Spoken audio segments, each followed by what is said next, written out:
screw up though. I said, I bet he can't have graphs in it. And what did he do at the very end? His last slide was graphs. These tech guys can't help it. He's not paying attention, but that's okay. I thought that was a real good presentation. So what they asked me to do was to bring you up to speed on a couple of different areas, and then we'll do DOT as my second half to clarify whatever it is that you got. So what happened was the Indiana General Assembly said all the rules should be in law. What's the difference in that? What's the difference in a reg and a law? Well, you do all the time. See, you know who the actors are here. A rule is written by bureaucrats, people you didn't elect. A law is based by people we elected, correct? That's the difference. And what has happened, and I used to work for a politician, so I know how it works. So what happens is, the Indiana General Assembly says, we want all of the pesticide stuff to be in law. And we're going to vote on it whether or not we want to keep this. Now what happens when you got, whatever, hundreds of people deciding what is good and bad? They're making sausage. They disagree. Now, I'm amazed how much they do agree, but they disagree, and they make deals. Again, I was part of that. I understand. It's just the way life is. We compromise. You give me something, I'll give you my vote. It's just the way it works. So they changed it, and I'm going to explain to you how it affects you. And then they came back because they screwed up some. They changed it again. Some of the industry people came up and said, this is nuts. And so they changed it. Most of it to your benefit, I will tell you that up front. So, here is the big one. Sir, do you use mini bulks? You ain't got to hide them no more. You can take them out of your barns because they have taken away from farmers all of the requirements for secondary containment. So you've been illegal for 30 years.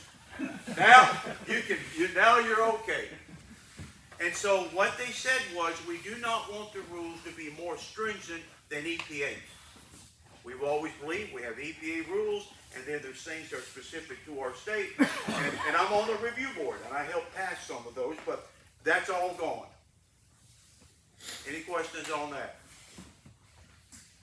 Your fertilizer storage did not change. They only focused at pesticides, unfortunately. How much fertilizer can you legally store in Indiana without containment?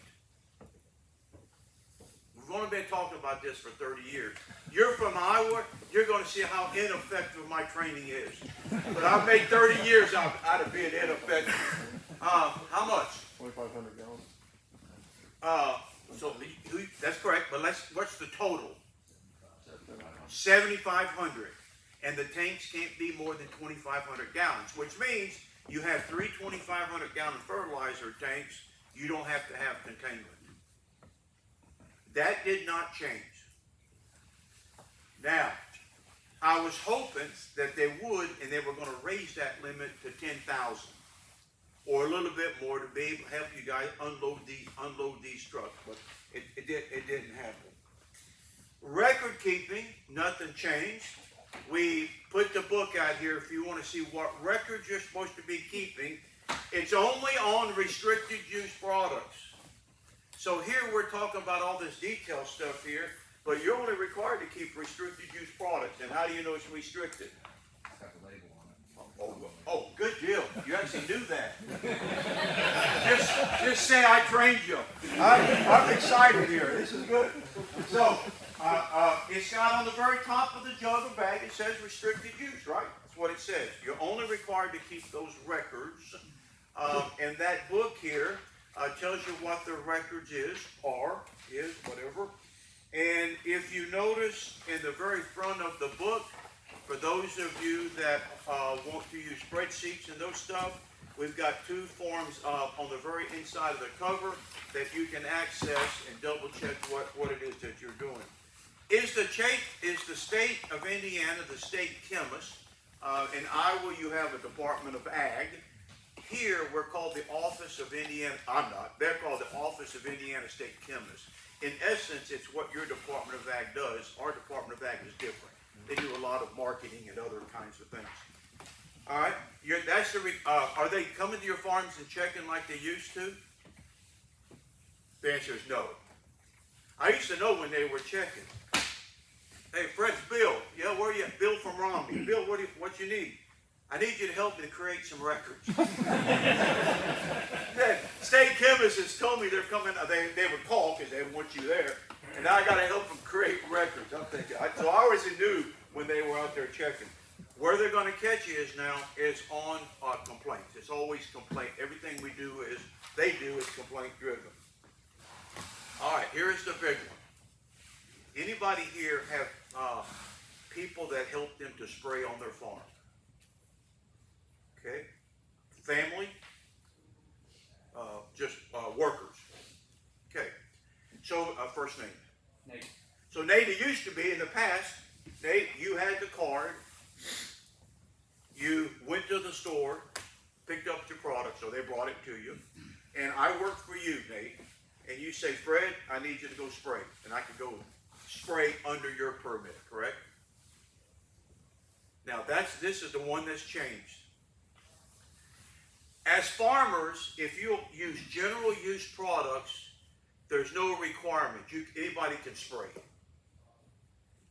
But RUPs, restricted use products, that man or woman can no longer work under your supervision.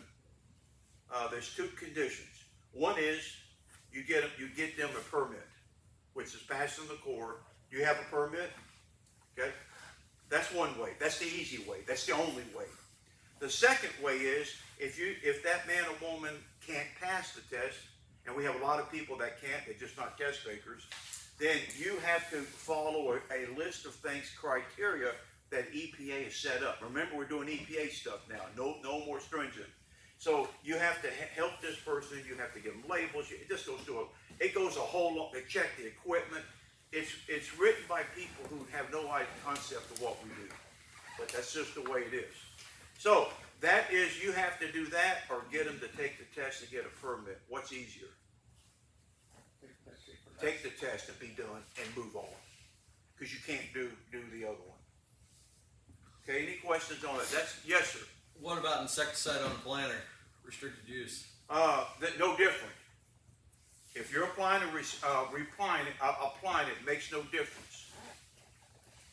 Okay, so you should always work to try to get your guys. And so what's the cost is you send that worker to 3 of our farm programs, the PARPs, and over 5 years, and you keep moving. That's going to be the big one because that's what they're going to catch you on. Yes. So my hired man does the application, has the card, so Yep. he's good. Yep. My other hired man that runs a tender truck, Yep. does he need to have a card since he is transporting the products? Okay, so his is transport.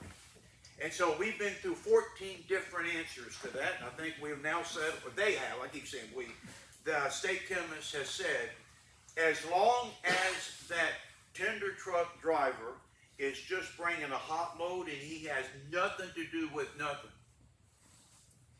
And that includes hooking up the hose. This is getting stupid. That man, woman, is going to go there. This is going to sit there while you're going to get out of your sprayer and go hook it up. The answer is that man doesn't do nothing. It's like carrying a full jug. Okay.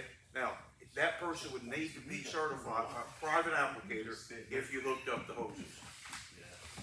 So what's the answer to that? Get it and be done.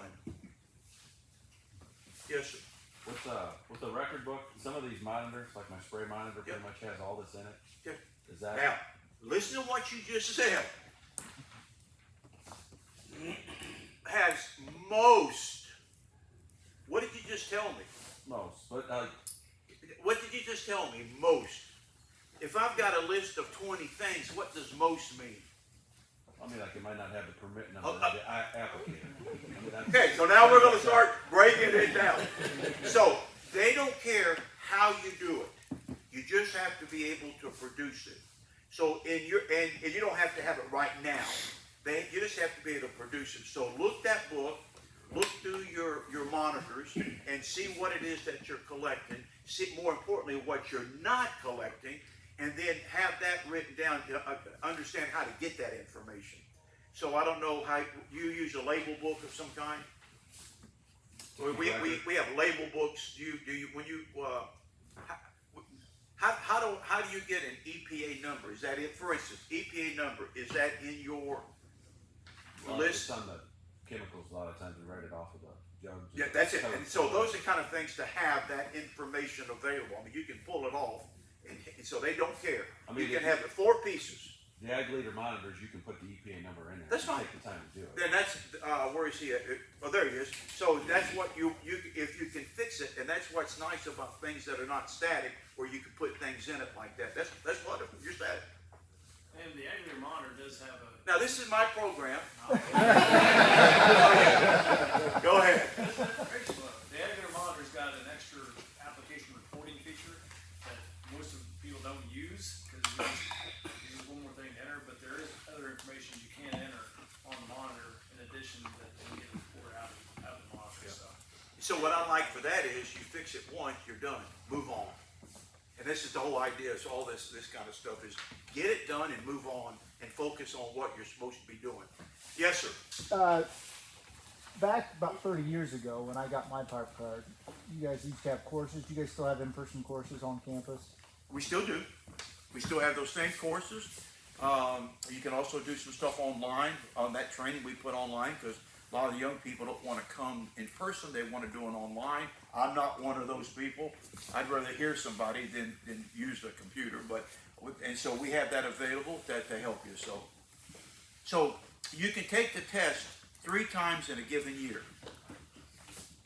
So my suggestion is get the book and actually read it. Right. Folks, I can't folks, this is 33 years of experience. Where's your book, boy? Ain't got one. What do you mean you got? You rushed for the class, you paid $130, here it is. Where's your, I don't have it. Did you study, man? They told me, Fred, when we come to you, we'll pass. And for the category specifically, that's difficult because those are a lot more memory work. Yeah, just read through it. It's more common sense than anything. So yes, we do. Speaking of which, you have a permit. Do you have a permit? Okay, who has a permit in your operation? Huh? A husband. So when I work with the Amish, who do you think owns the permits for the Amish? Well, they love spraying. You guys think these Amish organic? No, they're no more organic. They love their chemistries. Who's certified with the Amish? It's all the women. Because they actually read it in capacity test. The guys say after they fill it, they say, you take it. And they do, and you pass. So these permits are good for 5 years. In order to renew, you can retest if you want to go through that route, or you can go to 3 PARP programs. Have any of you ever been to a PARP program? Yeah. And some are good, some are not. Some of interest to you, some are not. That's just the way it is. But you can come to that and go to 3 of those, and then at the end of 5 years, they send you another card. I've been certified for 33 years. I've only taken the test once. I make sure I get my points. No different than you. Do you guys keep receipts when you go to programs? Please keep those receipts. They're entering 15,000. Let's see. There's 15 times 3. That's 45,000 records they're putting into the computer, and there's mistakes that are made, so please keep them. Now, your permit, one of the sins of the state chemist is when you go buy restricted use products and you don't have a permit. Think that happens? Oh, sure it does. I'm a 5,000 acre farmer. I come to you and I said, this is what I want. The guy says, let me see your card, or it's on file. I don't see it. Oh, I got one. I'll bring it to you later. Well, later is what? when it's later, when you ain't got it, it ain't gonna happen. So the state chemist, that is a whopper of a fine, because I'm selling restricted use products to somebody who's not qualified to use it. And the dealer gets hammered as well. So just be aware of that. Any of you here using drones? Okay, very good. One. That's all this excitement over drones. We got a new publication for you. It's at the designer now. We got our first drone complaint for drift. Well, the state chemist did that. But you're laughing, but I'm impressed. One, and out of the thousands of acres that are being sprayed, that's pretty impressive, right? Now, I don't know, I haven't seen the state chemist, their investigation report to see if it's legit or not, but one. Now, are you spraying just your farm? I hired Doug. Okay. I hired a drone. So when you hire, so let's go back. If you're going to go into the drone business, like a lot of the young men and women have done, to add value to the farm, if you want to use this drone to spray, you're going to get a category 11. So you got a private applicator. Does anybody got manure on theirs? You got it. So you got on your card, you got well, it was a card. What is it now? It's a piece of paper, right? That's an improvement. You on your card, you got the private applicator for your chemicals. You got your manure. And anybody here have fumigation? You could have a fumigation on that one card. Or if you're going to use drones, you get category 11, and they stick it on it. You're only going to get one card, and you still only have to go to 3 programs. So you might go to a program, it's all chemical. You get credit for the rest of them. You may go to a program, it's all fertilizer. You get credit for all of it. That's how it works in here. So we switched this about 25 years ago when I felt like we were wasting your time by just having you take the test. Do any of you remember those days you had to take the test? We saw you once. Wasn't that a waste? And to me it was a waste. Huh? They work. But it worked. Yeah. So now we say that instead of taking, you can always take the test every 5 years. Now we changed it to where you guys can get education, kind of like what we're doing today. And so for me, it's been pretty good. I had one guy, I'll never forget, he says, "You're making me do something I don't want to do." I said, "I don't care. I don't make you do nothing. I'm an extension." He says, "I have to come to 3 programs." I said, "What are you complaining about? It's the same price as what we did before taking the test." He said, "I don't like it." Fine. I said, "Extension educator, give this guy back his money." So what are you talking about? "No, you're going home. I don't want you to be here if you don't want to be here." "Oh, no, I wasn't saying that." I said, "You can retest." Now, this is how we do in Indiana. I'm surprised I still have a job, right? After all of these years. But, if you don't like it, go home. And then take the test. But nobody wants to take the test. All right. Your drift complaints now are going to be $1,000 a shot. Drift complaint is what brings the state into you. Now, you're writing that down, which is good. You know where all the fine money goes in this state? It goes to my extension program. So let me thank you right now for your contribution, young man.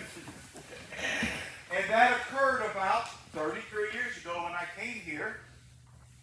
We have a pesticide review board. There was a guy that was anti-regulation on a review on this regulation board. And he says, state chemists, you're not going to pay fines and pay your salaries. What are we going to do? And I said, well, you should give it to me for education. Writing, printing, costs, driving, gas. My program pays for everything. I get no state dollars. So I have to bring in the money to do it. He said, that's a good idea. Who can argue against education? So for 33 years, I get all the fine money. Isn't that cool? So again, I appreciate the effort on your half to help. Dicamba, as if you've not heard, is gone. It's no longer registered by EPA, which means it cannot be used anymore. And good product, bad outcomes. Bad outcomes. Thousands of drift, thousands of complaints, farmer on farmer. You've heard the story over and over. So right now, they are trying to resubmit the data to be able to get it re-registered. As of this point, we don't know if it's going to be re-registered and whether or not you're going to be able to go over the top on beans. That's probably out. So dicamba right now is on the losing end. Is that just on beans or corn too? Just on beans, I believe. Yeah. That's all the focus has been on. I don't think they're going to get it, but now that Trump's coming in, it might be. I mean, it's all politics. This whole thing is politics. We'll see how people complain to him or his subordinates. Okay, that's pretty much it on the changes. Can you back up to your Cat 11? No, I'm done. Go ahead. Did you say if you use it during private or commercial? So if I'm just using it for my own use, I still have to have a Cat 11? That's correct. Really? Okay. For spraying. What's the difference between that and me spraying with my own sprayer? Just out of curiosity. How do they do that? That's just the way. That's just the way it is? It's just the way it is. Fine. And that's a horrible answer, but That's that's fine. just the way it is. I- But we've argued, what's the difference between that and any other sprayer, or a backpack, or an $800,000 sprayer? Doesn't make any difference. Now, also will tell you, if any of you here are interested, and I'm looking at age, probably not, but a drone to do it commercially, I played by some of the same rules, but in Indiana, you can get a Category 11 for a drone and spray anything. You don't need any of the other. So we have people doing aquatic, forestry, right-of-way, brush control. It's just one Category 11. You don't need to have all the attachments. What happens if I own the drone, but I have somebody else employed to spray? He has the Cat 11. Do I need to have the Cat 11 too? No, just the person to operate. Now, you remember, you're dealing with FAA as well, right? Yeah. So you're going to need the 107, you're going to need a couple of things there, and the Cat 11. We've got a little publication we're just about ready to put out that it kind of explains that. There's some, the kid can be 16 years old based on FAA, the Federal Aviation, but the state chemist, because of EPA, says you have to be 18. So the key there is 18 years old doing the drone. Now, is anybody going to catch you? Absolutely not. Until you have what? Complaint. A drift complaint. Till you get your $1,000. That's correct. That's correct. All right. Any other? Yes, sir. Can you speak to category 14? Is it just manure? Is it manure and fertilizer? And who needs to have one? Who doesn't? Like if you have part-time people hauling fertilizer off the farm, or Custom application, putting on starter fertilizer with a planter. That's a hell of a question. I mean, keep going. I'm fine. I don't remember what the first part of it was. All right. So, for farmers, the only thing is manure. It is not all the other 28, the rest of it. It's strictly for manure. And when you're getting it from a confined feeding operation, as defined by Indiana Department of Environmental Management. Okay, that's the category 14 for farmers. So is that just application or including hauling? And I'm going to have to pass on the hauling. I need to see what current stuff there is. I haven't looked at that for a while. But the people who are hauling also have requirements, same as the people that are selling the chicken manure, and the best example out east of here. So that is something, I'll give you my card and I can get it. You work for this outfit, right? Yep. If you want to write 2 or 3 of those questions out, I will, since these are not commercial people, without going in the depth there, write those questions down and put your phone number and I'll get back with you. Now, you ain't writing, you're just sitting there, because I'm gone. All right. All right. Question. Yes, sir. One of the newer things is we buy and invest and put in our own seed treating system out in the new back Sure. shed. So technically, private industry has special permits, not on my per se PARP permit, but otherwise. So how does that fit into my current PARP permit, or will it? So let me re-ask the question to you, make sure I understand it. So you're buying machine seed treaters. Mhm. Obviously, it's your equipment. The man that's operating the seed treatment, if he's using restricted products, a lot of them aren't. But if he's using a restricted product, then he would need to basically be certified. Private application. Well, like these? Yeah, just doing the work. It makes no difference. Okay. exactly. Now, if I understood it right, the company you're buying from has got its own training requirements. Yes. Has nothing to do with the state chemist. They can care less if you do it or you don't. All they're worried about is what rules they have. Did I answer your question? If I didn't, ask it again. Well, so in other words, it can be within our same permit, just like manure and other things. Just a different category or same? So your private is only for pesticides and manure, that one card. Whatever you do on the outside is immaterial. It doesn't impact your permit. Okay. Now, did you understand his question? Did anybody, am I answering Does he his need a question? permit to treat his own seed? Okay. What did you just say that? All right. So the answer is no, unless it's a restricted product. And everything you guys do is restricted. General use, it's off the table. Well, generally, what you're gonna be using is restricted use products in your seed treat system, especially if it's an insecticide. It might be. So if it's restricted, then that man or woman needs to have that permit. Or you can do through the EPA crap. And I'm just telling you, to me, that's just the way to do it. All right. Let's do one more here. All of you have a book. I'm going to go to 11. I want to make sure that we're respectful for our guests that came from a long way. Everybody got the book. True? This book is divided into 4 pieces, 4 tables.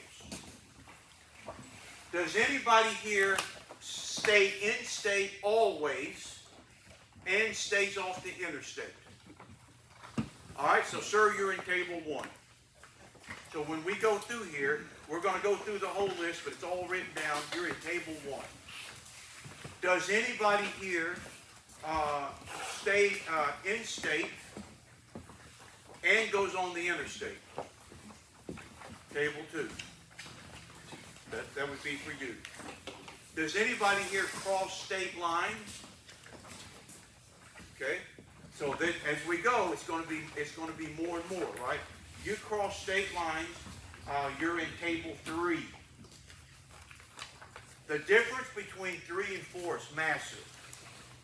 Do you go more than 150 miles from your farm and cross state lines? Do you? Okay, you're in table 3. Fellas, if you're going more than 150 miles, and we just had a guy who said, Fred, I got to go to Kansas. I was in Kansas, and it was strange. He called, I go to Kansas, pick up a trailer. Do I need to have all the things that we're going to talk about? I said, well, sure, you're more than 150 miles from your farm and crossing state lines. Yes. I ain't going to do it. I don't care. I don't care, seriously. I don't care. You do whatever it is that you think you need to do.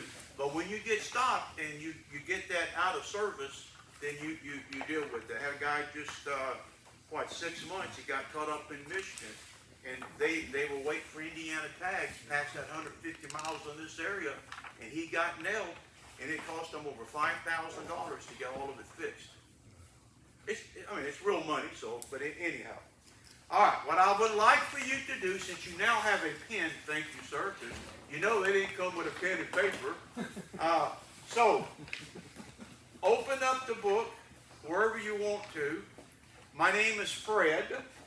You'll see that I'm the first author on this publication. I am going to give you my cell number. And so, my cell number is 765-418-4343. 765-418-4343. I would like for you to keep this book if you've got the main truck or somewhere you can access it. So when you are stopped and somebody tells you something differently, you can call me. I get people call me from the road. DOT stopped them. Probably my two favorite was, a guy calls me up and he's talking to me and he said, I said, John, what's that noise? He said, I'm by the road. I said, you just told me you're hauling hogs. What are you doing there, sitting there? He said, the trooper stopped me. He wants me to take all the hogs out of the trailer and put them in a ditch. I think, all right. I said, you have the right to deliver your perishable goods because hogs die, right? And get them to the facility. Then they can do the inspection. He knew he had a problem. It was junk. The other one was, I always say, if you're going to do something, go all the way. Be good at whatever it is that you're screwing up.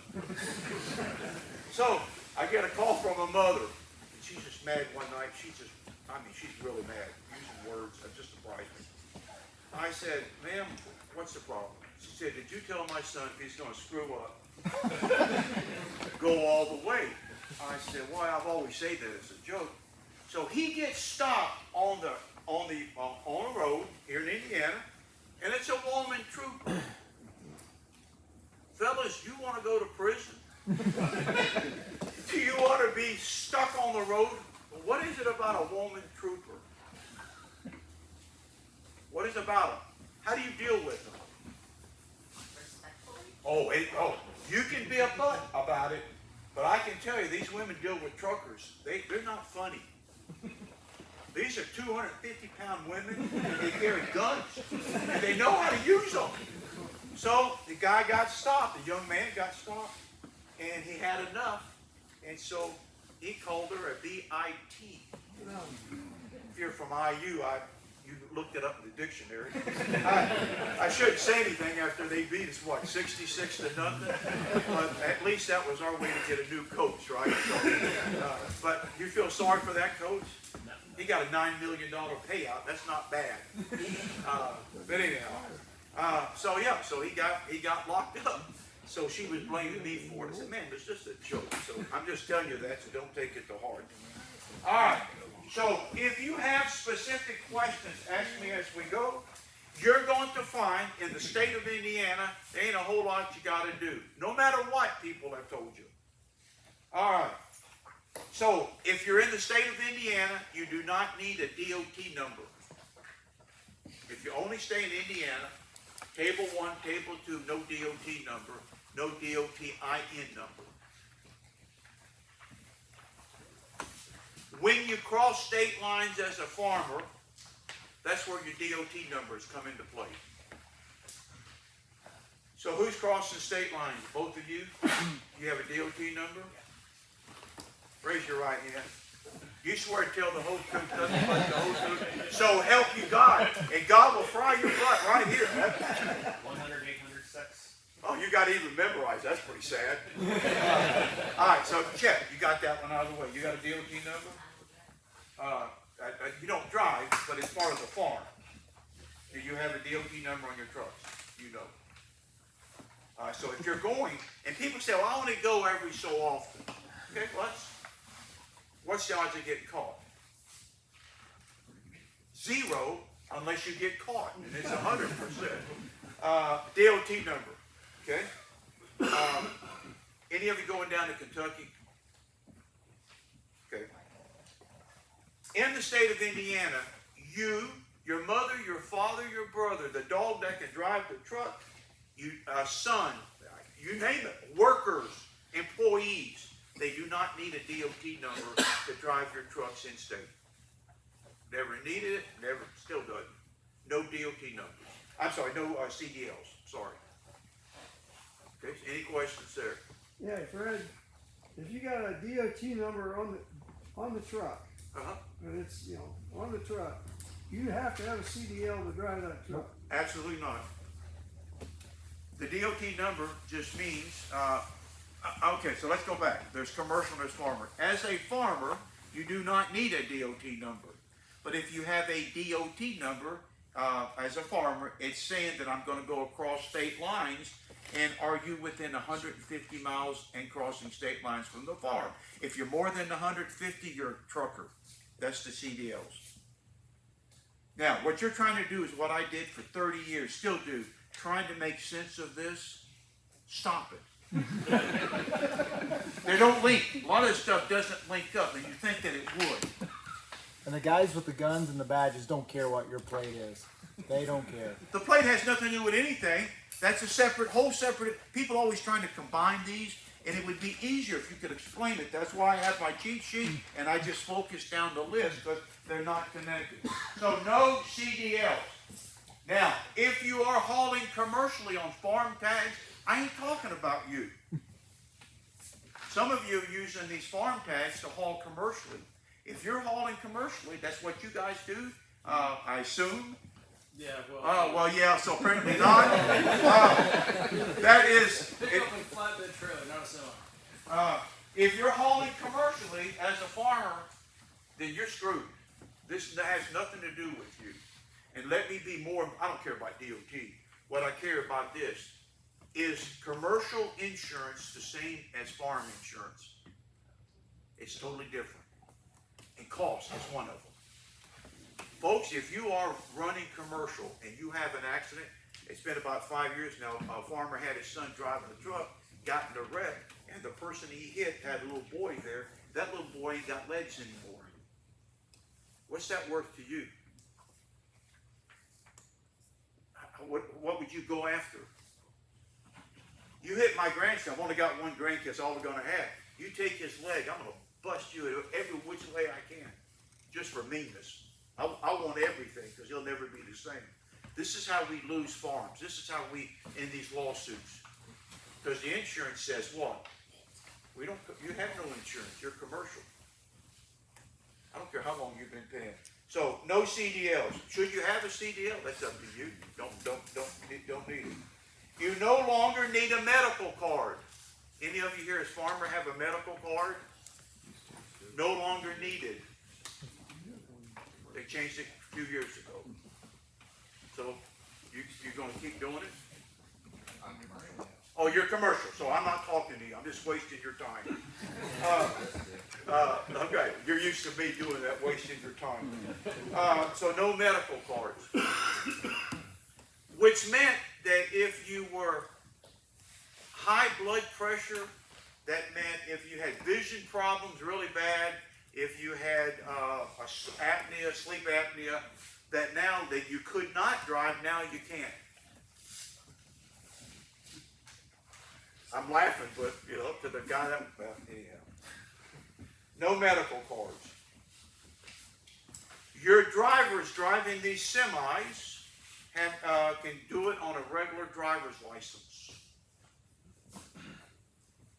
That's it. So when you get a driver's license, 16 and what?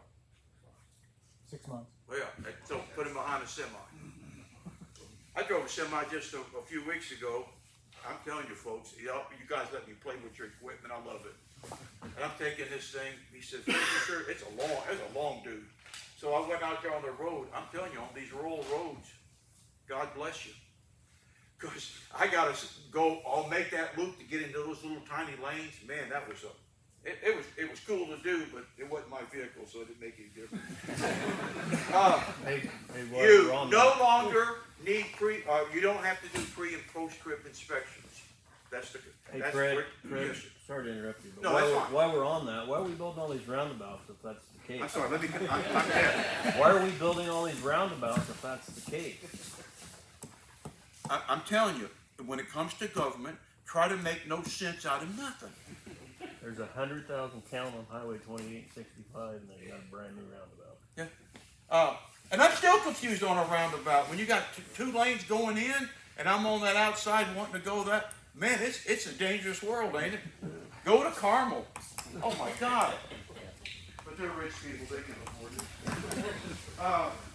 You are required to wear seat belts.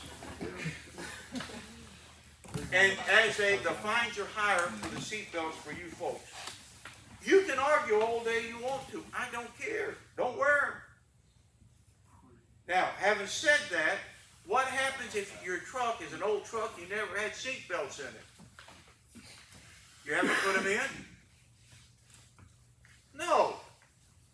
But if you had seat belts in them and you took them out, cover up the holes, do something so it's not so obvious.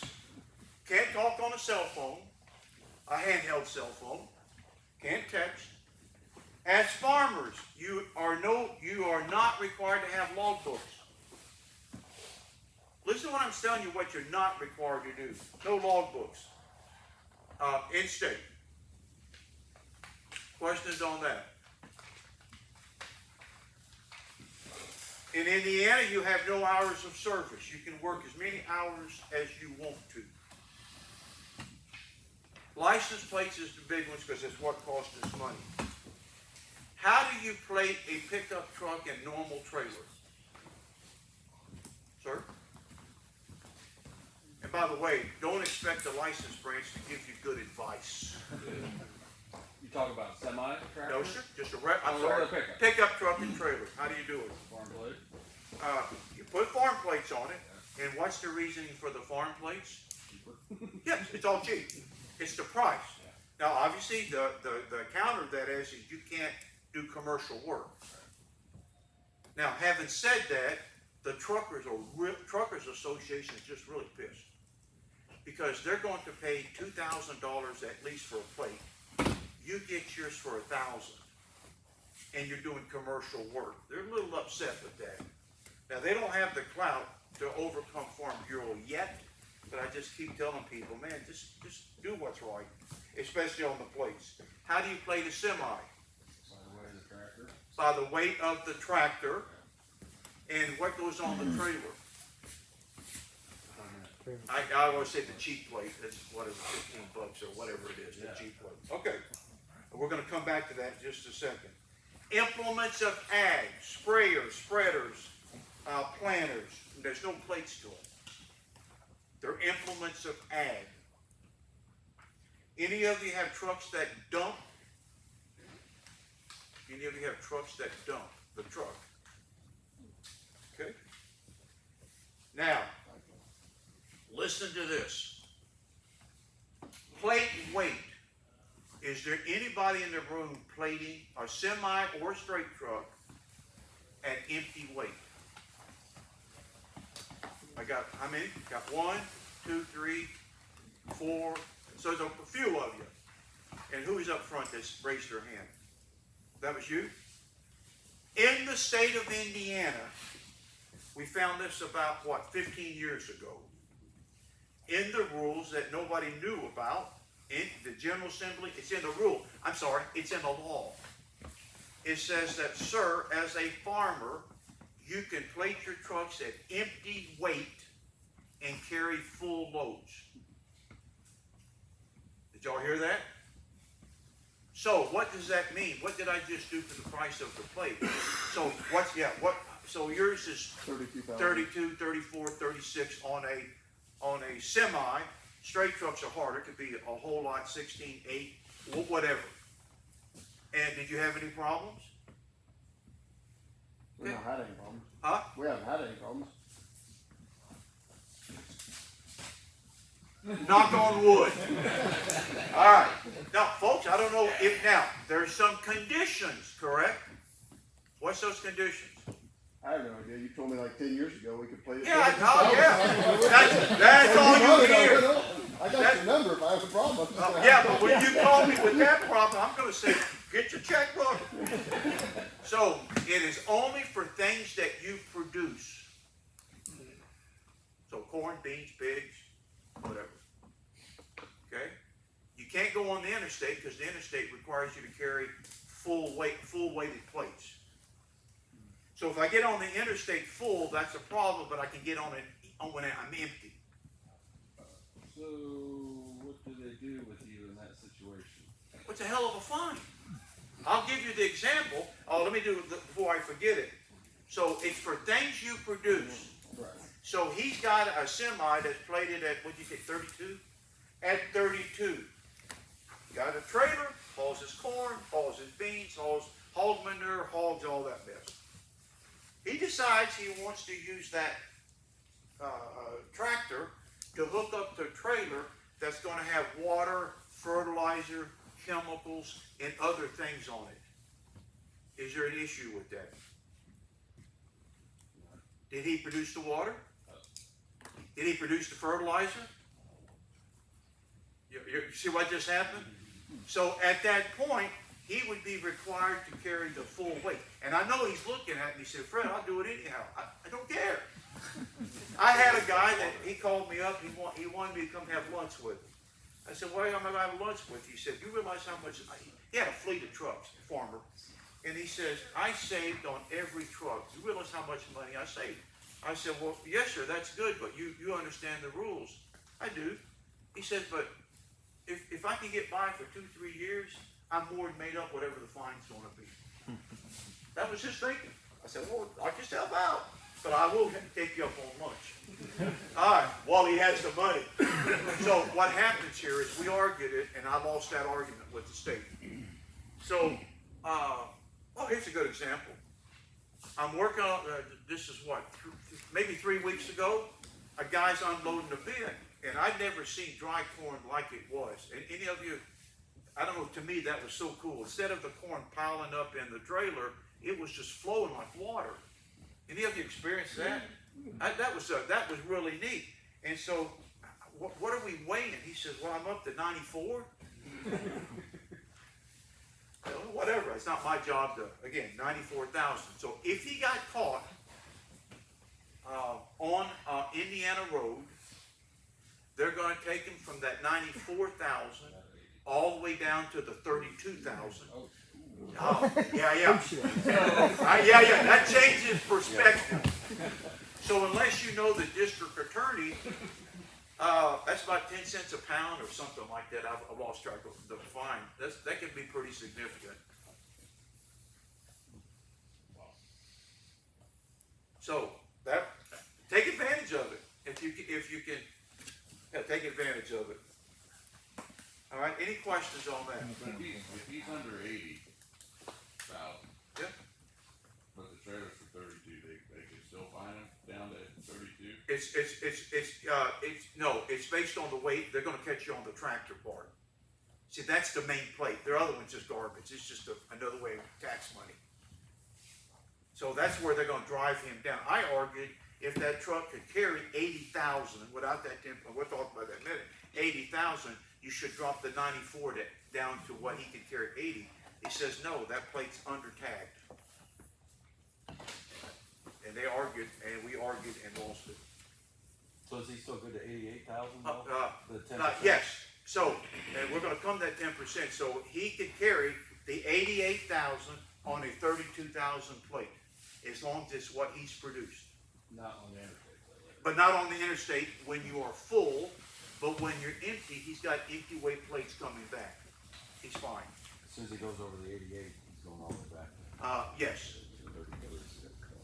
And you know as well as I do that you kind of know where the weights are at, right?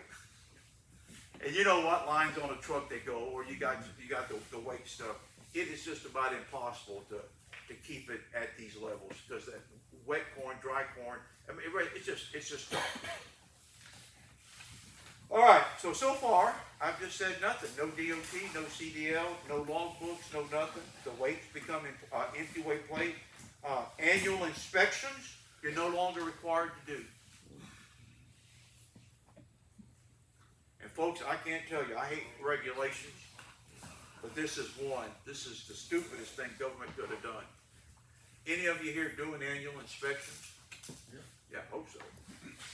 Do you do them yourself or you pay somebody? Pay somebody. Yes. I work in lawsuits, truck accidents. Have you seen all of the billboards everywhere? The hammer. I wish I had the money that he spent on billboards. My God, they're everywhere across the country. This guy has done good. There's 3 big truck accidents every single day in this state. We're talking about semis across the board, not just farmers. So when you have to defend yourself, they're going to ask, one of the main things is, what is your maintenance records. Do you have maintenance records? Did you go to West Point? Huh? Good deal. Is he done with it? He's got a shirt that says Army West Point. They were doing good in football, right? And then they kind of went off the deep end. So, do you have, if right now one of your trucks had it wrecked, could you produce maintenance records? You don't have trucks. I'm wasting your time. So, okay, we'll put the waste of time on this side. Do you have it? Yes. He does have a truck with a fertilizer bed on it. Implement of agriculture.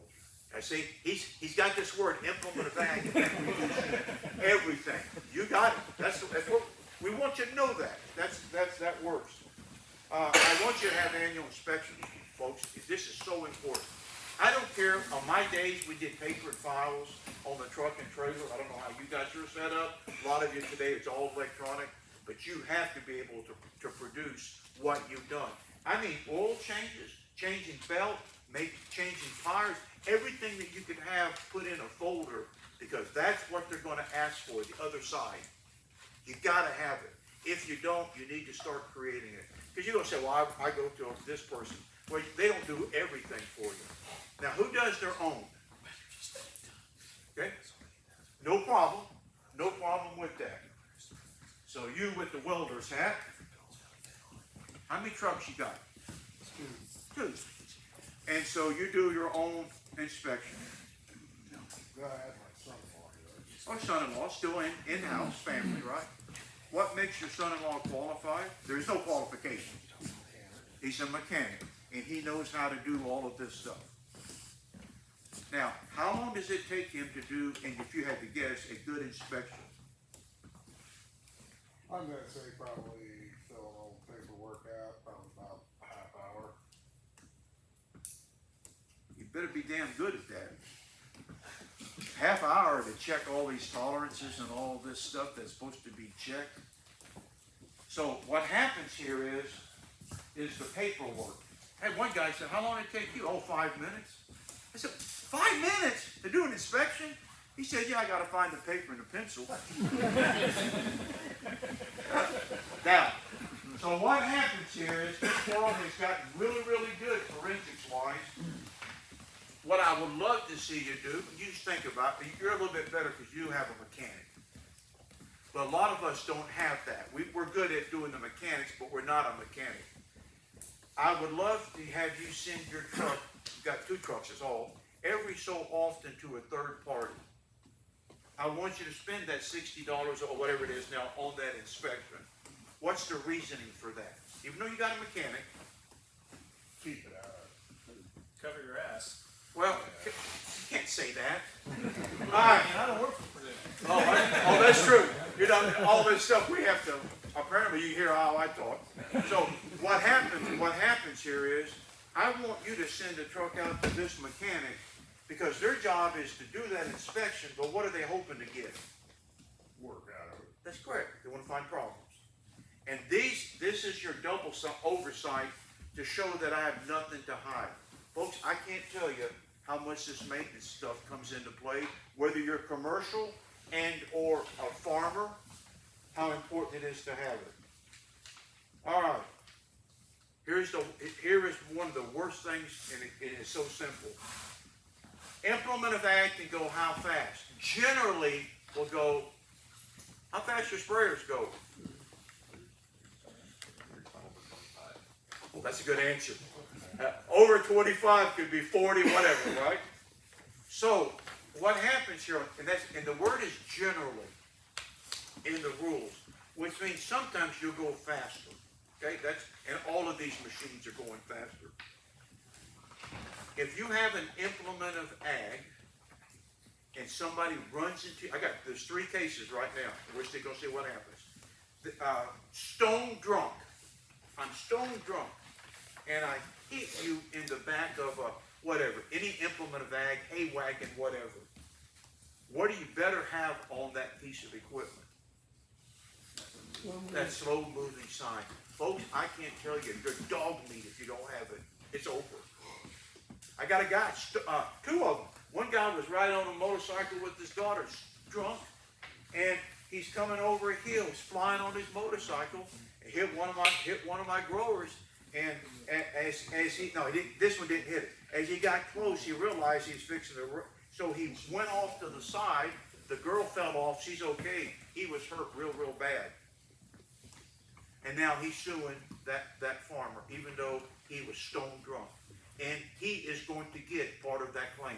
You're going to pay for part of it because you didn't let him know you were slow moving. Anybody here hauling hay? Okay. Does every one of your wagons, let me back up. If I'm driving down the road, does your back wagon always have a slow moving sign? I didn't ask you that. Say yes or no. The answer is probably not. You don't know because you're busy doing the hay. I would love to see you put a slow moving sign on all of your wagons so you don't have to worry about that. Well, even though the tractor has it, the implement does not have it. That's correct. I have to be able to see that slow moving sign. Now, what's happened in years past, as your wagons have become buildings, what was visible from the tractor is now covered up. So that's an example. I want slow moving signs on everything that we have, whether it's signs or emblems or the markings, whatever it is that your stickers that you're putting on. Please make sure that's on. Is that the only reason for the lawsuit that they're going to win on is because he did not have a slow moving sign on the... You did not do what the law requires you to do. It's questionable. That's how they're going. Now they're not going to win the whole case because yes, I'm drunk. Let's say I'm responsible. The jury has to decide how much of that accident goes back to you for not having told those people that. Does that have to be clean? Next question. That slow moving vehicle sign. Let's say you have a high-speed tractor, so you're running 33, 34 mile an hour down the road, and then that S&V sign's on that planter, but then somebody runs into the back of it, and they can prove that you were actually going over 25. That makes, and generally, I'm going to make a general statement, not a lawyer. Generally speaking, if you go over, it's not the issue. It's when you are going slow. Because in the law says generally, which doesn't say always goes at that speed. This is how stupid some things got. Guy calls me a couple of years ago. He's on a road. He's pulled over. He's fixed to get a ticket. I said, "What's the problem?" He said, "I had my tractor on my trailer." And what did he have on his tractor? Slow moving sign. Only example in 33 years. The trooper got him for having a slow moving sign. But I don't remember now, he was on the interstate. That's the difference. Your equipment cannot go on the interstate. Driving it. The only people that can have slow moving equipment are the highway department to do all their work. But he got, so I talked to the trooper, said, "What do you want him to do? He's just moving it." He said he needed to cover it up.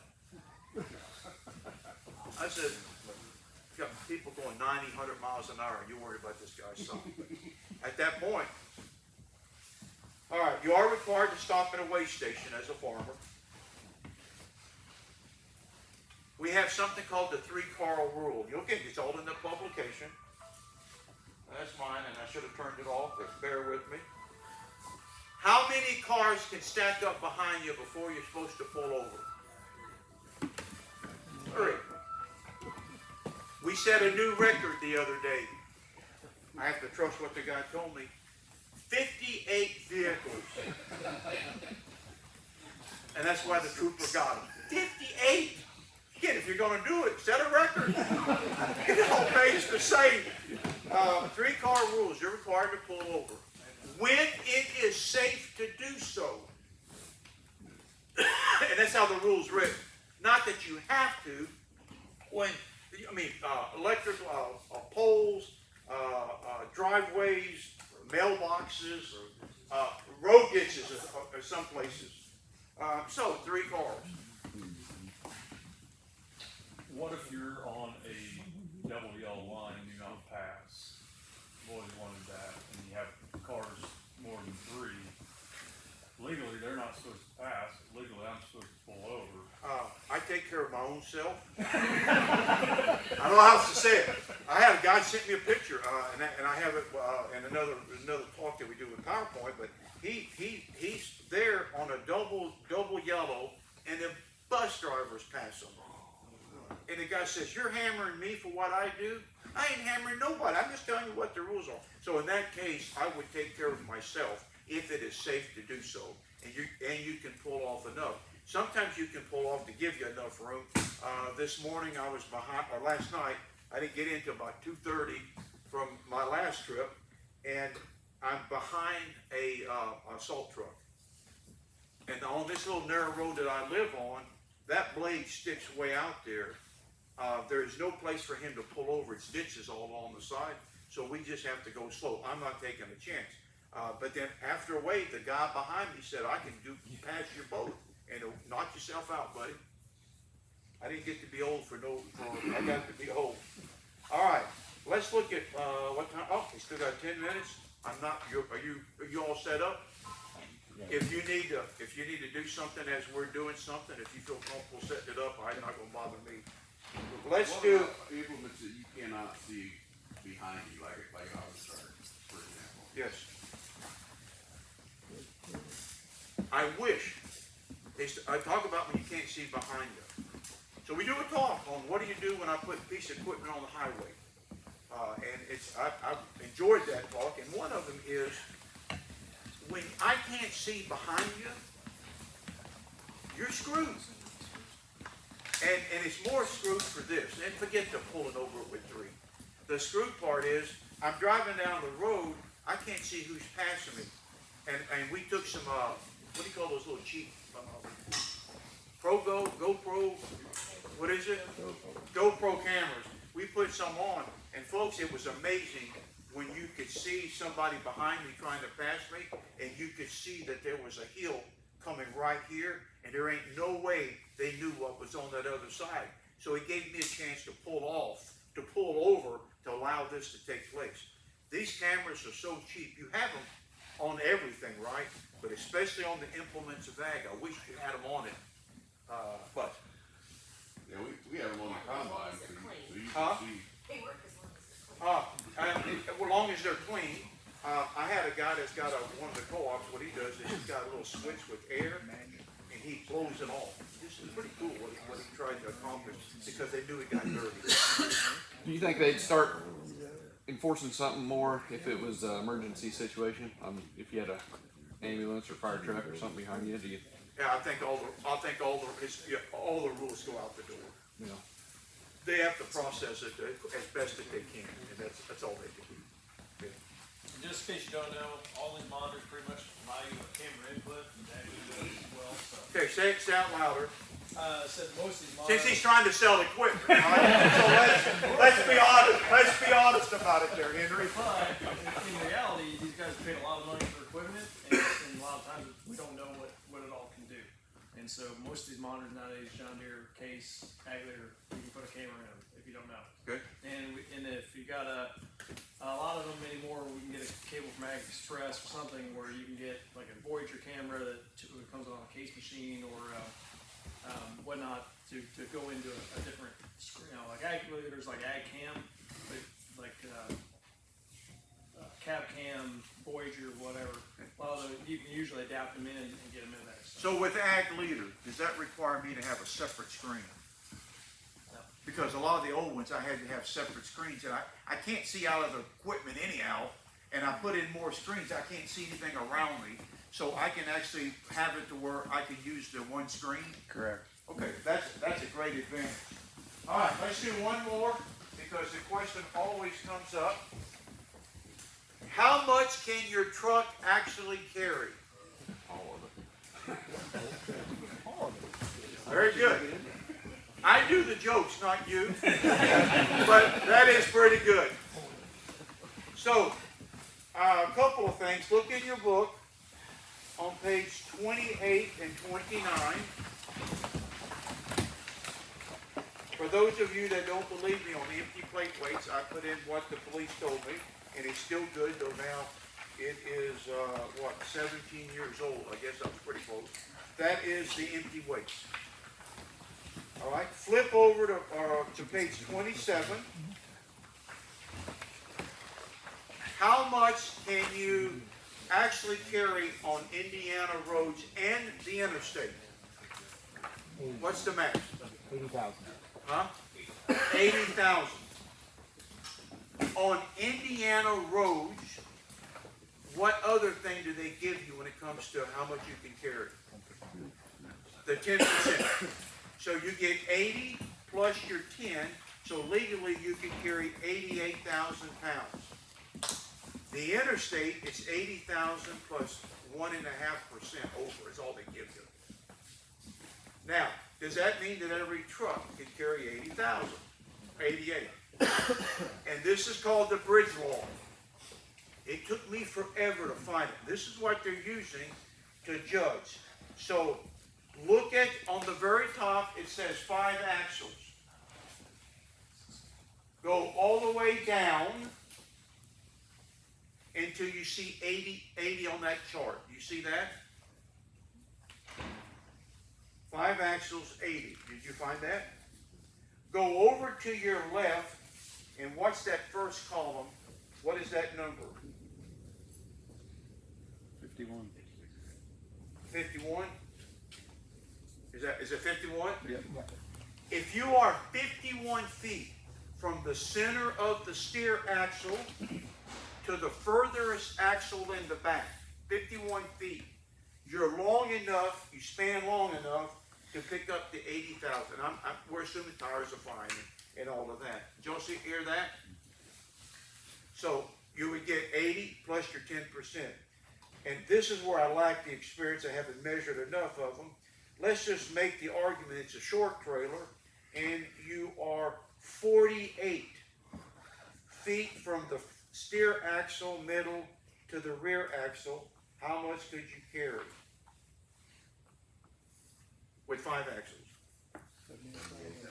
78 plus your 10%. So as you get shorter, you're not able to carry as much weight. That's all this. And this is for bridges, bridge ball. So all you got to do is measure and you kind of see what you got. And this is easy measure for them. So that's center to center? Center to center. Yep. And I'm going to assume that most of your trucks are this 51 feet or more, because I've seen them now on the trucks on the road. You'll see them, even the commercial trucks, they've got stuff written on it. They're trying to help the troopers understand what that distance is. All right, I'll stop there because we have you guys have got a special guest. So let me stop there. You got my phone number. I work for Extension. If you ever have any questions about what, and from this talk, we'll get 2 or 3 of us that will call me. I will give you my best information. If I don't know it, I got a partner that's got his own business. We've worked together for 30 years. He's a DOT trooper, retired. He's on standby now.